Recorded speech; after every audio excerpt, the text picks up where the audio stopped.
Welcome. I am Dr. Patrice Berry, licensed psychologist, and today I wanted to talk about two things. I plan to just talk about the psychology of a possible Murdaugh retrial, but then there was some news that's come out today on the Ruby Franke case. And that case, incredibly heartbreaking. There are going to be trigger warnings for that one because it's been what Ruby is alleging, according to some reporting from that happened, I think, in court yesterday. Court should be happening right now, or it's already concluded. I don't know. So it's 3 p.m. Eastern, and they were scheduled for court today at 1:30. I believe they had a hearing yesterday that was family court, and so some things came up in that. We will get to that a little bit later. But let's first start with the psychology of a possible Murdaugh retrial. Please let me know, are we ready for this? Are we ready? Good afternoon to everyone joining. If you could let me know in the chat where you're joining from. I am here in Virginia, and we have had unseasonably warm weather this week, but I was not expecting them to come out with this update where there are allegations of juror tampering by Becky Hill. She was like a court reporter, something like that. She was involved with the courts. Normally, when these allegations come, there's witness tampering. There are things. It's normally alleged that maybe the defense did this. I haven't heard that many cases, and I'm not a legal expert, so I look at the psychology of these things. Oh, wow. Welcome, welcome. I look at the psychology of these things, and so looking at being able to just settle and let's see the facts. Let's see. I'm a little concerned that there are juror affidavits, and so that this really might be true. And Alec Murdaugh, he deserves a fair trial. Some of the allegations that the jurors weren't allowed to take a break. And what that can do, the messages that what's been alleged, that really could impact a potential jury. And so just being able to take a step back and look at how the family might be feeling, how the community might be feeling, and then also how just how are we all doing with this? Because the family to have to redo an entire trial where many of them did have to testify. Gosh, gosh.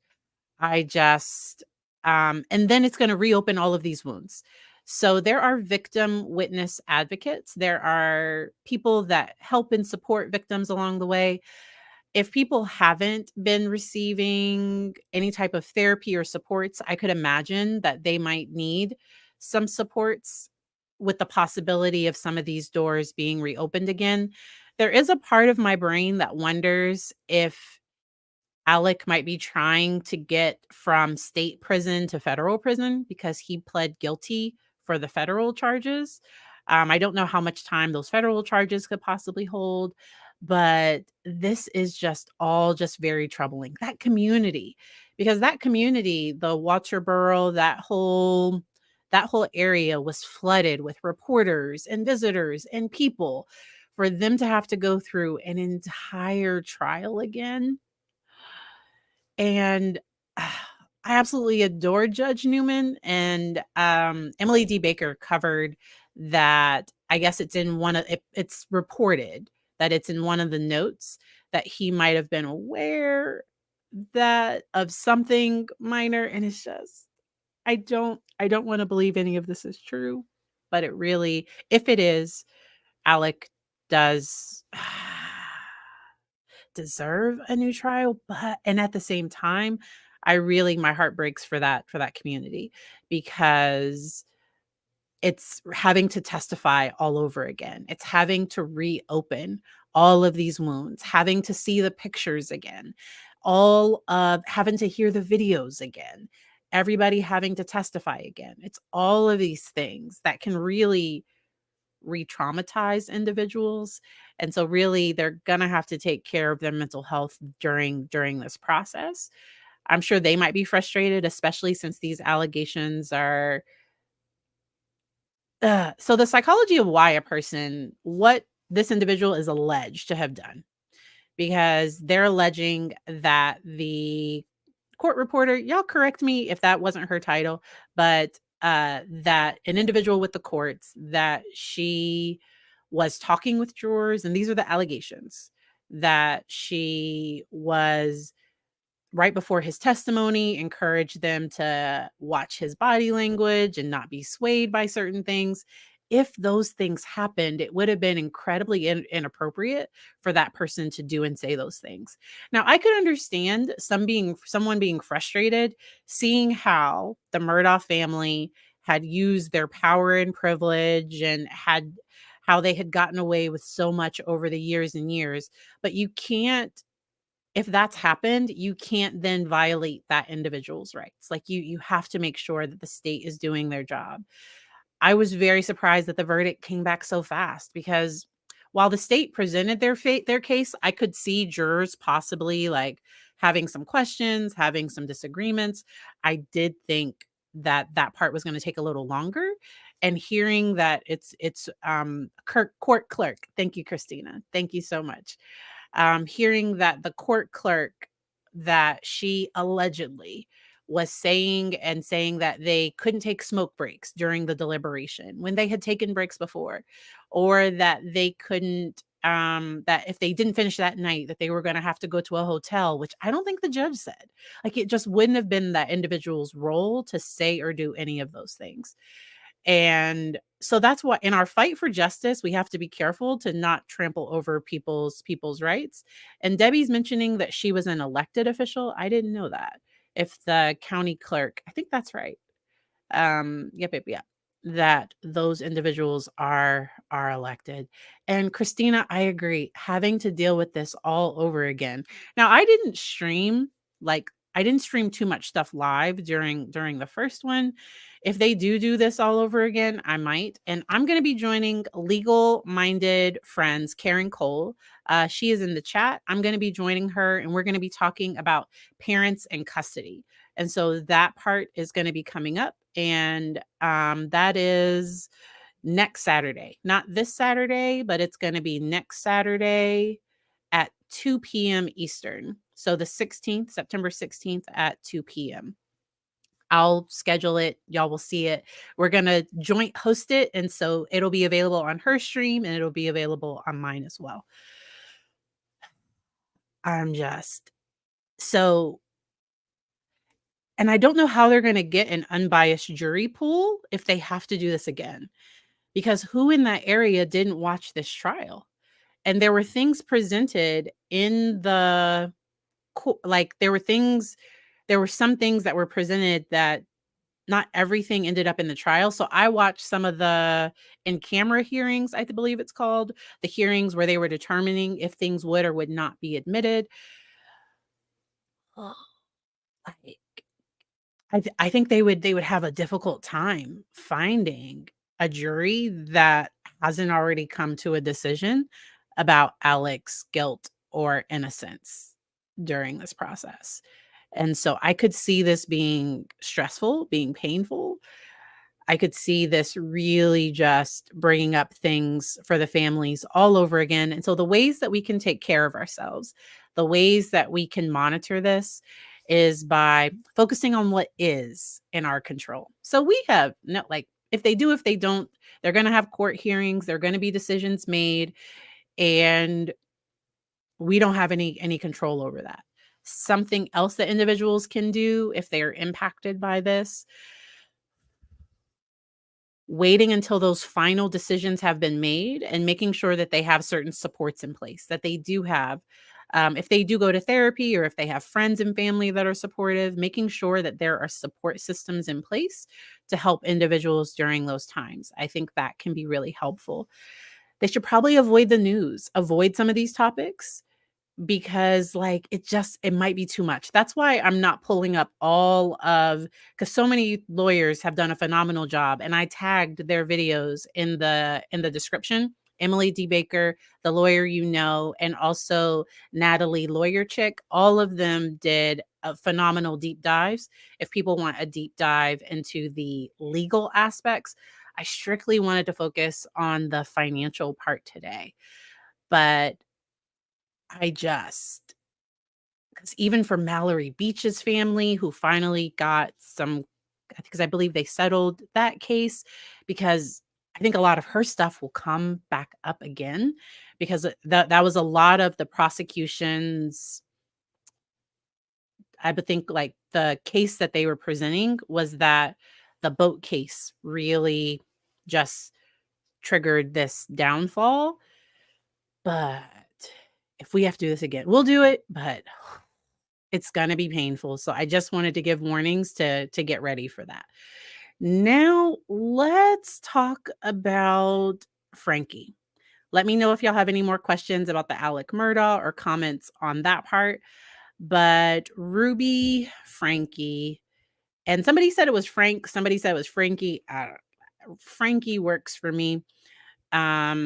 There is some reporting, and it's one of them is by the Daily Mail, which is kind of, so I wasn't really, I waited until some other people reported on it first, because I wasn't sure if the sources were accurate or not. But there are some horrific claims coming out of family court, so court from yesterday, that Ruby is making. And I want to talk about, hey, if this is happening, if what she alleged is true, what I'm saying, if what she said, the two children, if what she says is true, then their behavior still was not okay. And in my kind of non-legal, in my opinion, it still would be illegal. I don't know what the word, but it would still be wrong what they did.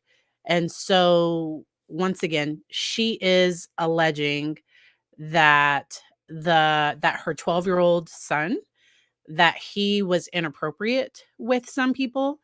And so, speaking to the public courtroom Thursday, the Mormon mom at times broke down as she made shocking claims that one of her minor children had essayed several family members and children in the neighborhood over the years.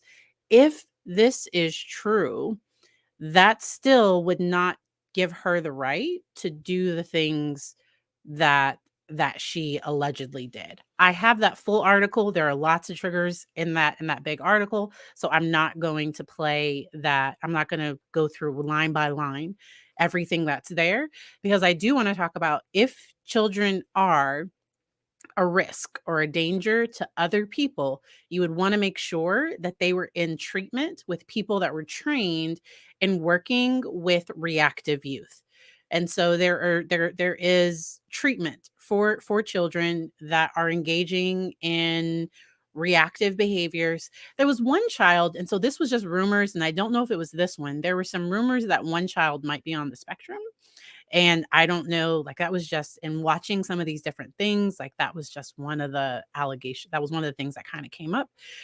But this kind of explains why Jody was saying to not have him be around other kids. I will look at this article to see, because the judge did say that if those allegations were true, that the child, that there shouldn't be, that child shouldn't be placed with other children. Typically DSS or DCFS, they would try to not separate siblings, but if there was a risk, then that they would make sure to separate them. And there were allegations that one of the children, a neighborhood child, that mother had come to, I guess, talk about that claim was actually true. And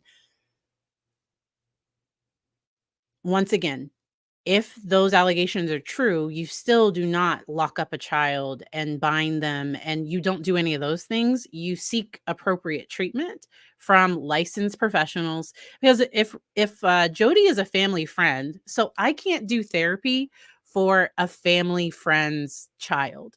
So if one and it's happened before where I've had friends come to me and say, "Hey, this is an issue I'm having with my child. What do you think?" And my thing is, I think you need to get an assessment.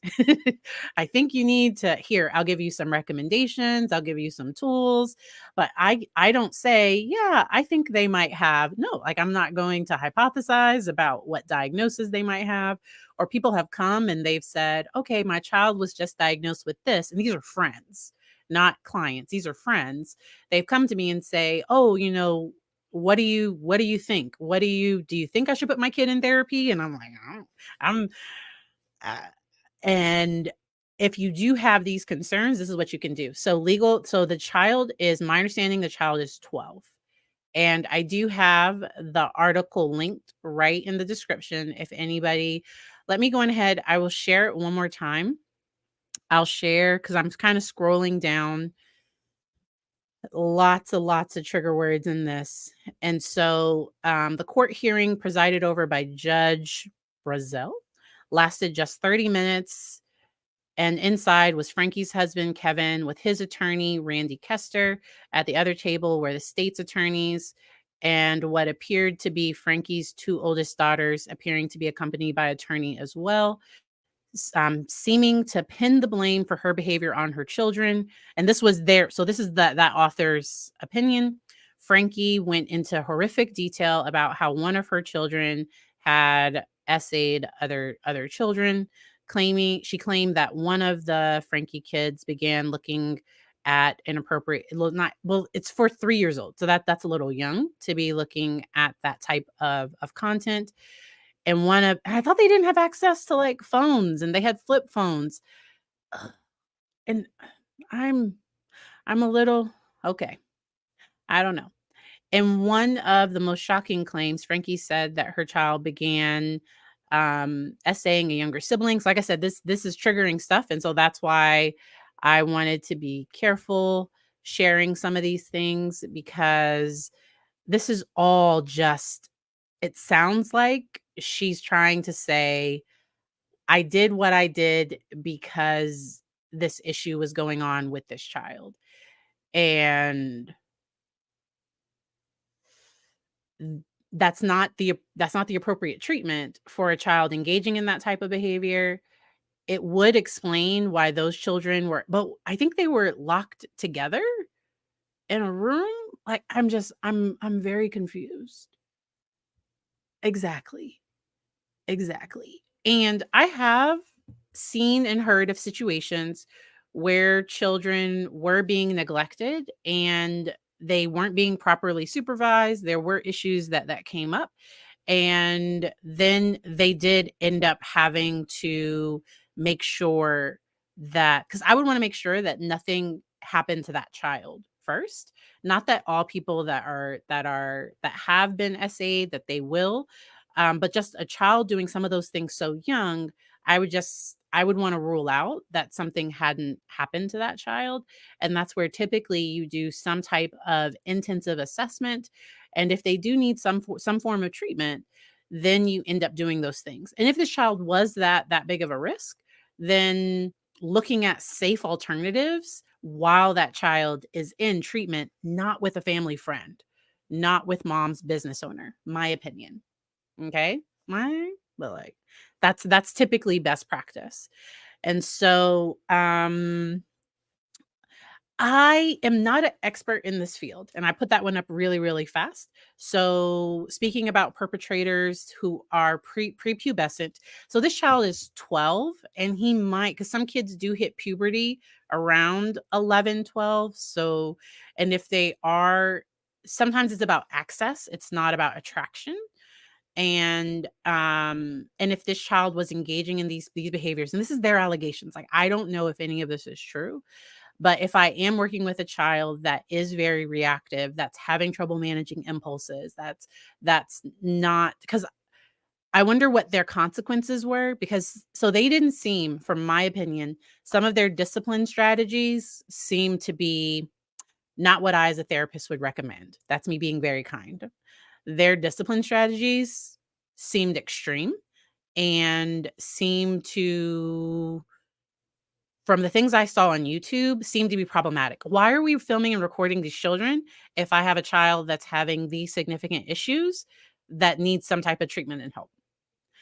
Like, why would I be doing that? And so that's why I would want to wonder where this behavior came from. So it is typical for young kids to possibly experiment, but then that's when the adults have to have boundaries. So if you put two 3-year-olds or two 5-year-olds or two six, if you put two young children in a bathtub together, they might, and so you just have to monitor. That's why adults have to monitor children's behavior, because it would, but then if something has happened to a child and if the intimacy part of them has been turned on way too early, because it's not normally, I see looking at pornography around like 10 and later. Looking at it at 3, that that is very atypical. And how did this child know about this? How did these things come about? And why weren't some of these things addressed in a more appropriate way? And so I just I was incredibly shocked by those allegations, because but when I think it was Jody, when Jody was like, he makes sure he's not around kids, there was a part of me that was like, I wonder if something happened. And even if it did, so I think about Josh Duggar, mm, and it's alleged, but like, well, he did admit to inappropriate stuff with his sisters. Within certain fundamentalist faiths, there can be issues with boys or with children with SA. I watched it was a documentary. I'm bad with names, y'all. Y'all know I'm bad with names. It was the Duggar documentary, and I watched a few other. I watched the oh, Keep Sweet. Ooh, that was who I've had to fast forward through portions of that one. Very, very triggering. I enjoy watching some of those things from a clinical looking at religious trauma, because I work with some individuals that have experienced religious trauma, and being able to look at purity culture and some of those things, being able to take a step back and see what some issues that come up. Because so there are certain treatments and things that are not effective for that type of behavior, and making sure that kids are receiving effective treatments. In our area, sometimes, so I try to have kids not placed outside the home if they can be. So if they can be safely kept at home, we'll do that. But there have been times when a child was engaging in similar behaviors, and we did have to look at out of home placements, and we sought places that specify that no that specialized in that type of treatment. And so let me know if y'all have questions. That one I was and interested to see any updates from what happened today. It is such a painful and horrific, because it sounds like these kids have been through a lot. And when you use authoritarian, so there's authoritative, which is in the middle. Authoritative balances love and discipline. When a parent is too permissive, there can be, but when people are very authoritative, sometimes, because those parenting strategies, typically there's an escalation in behavior, or if the behaviors do come down, it's only to avoid that punishment. It's not because children are actually learning that what they're doing is wrong. And so discipline should teach. Discipline is supposed to teach, and yelling, screaming, hitting kids, that's not a good way to teach. And there's no I don't know. Have there been allegations of physical? Ooh, I know that the tying up part, I don't know if they used physical discipline. But I know, so I can't hit my husband because he's an adult. And I don't think it's right that I should be able to hit my child because he's a child. And so like that's my own philosophy on not using physical discipline. Because first of all, it doesn't work long term, because the child learns to not get hit. That's what they learn. So anybody that's like, I was spanked, I turned out fine. I normally ask like, Are you a people pleaser? How's your anger management? How are you in conflict? And how are your relationships really? Normally there are issues if people haven't done work. Now, when people have done work, you can heal those places. You can definitely do that.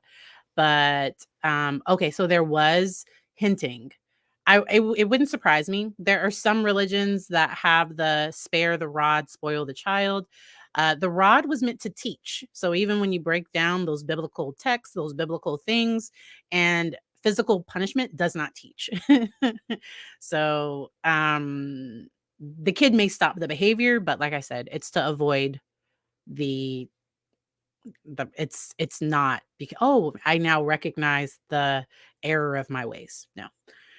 Um I did mention on the podcast that the odd stuff, no, not podcast. When I was on Natalie's show, I talked about just that concern with food because I didn't go into that on my channel.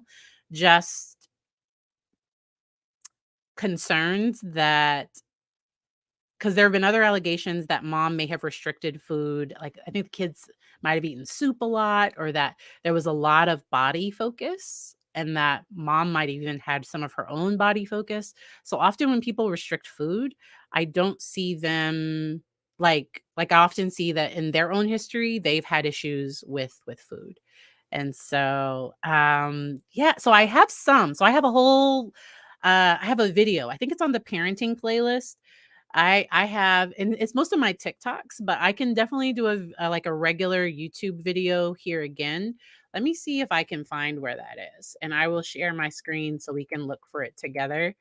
Let me see my channel, and then let's go to playlist. So I'm going to share my screen so that we can see where that video on my thoughts why I don't agree with corporal or physical discipline.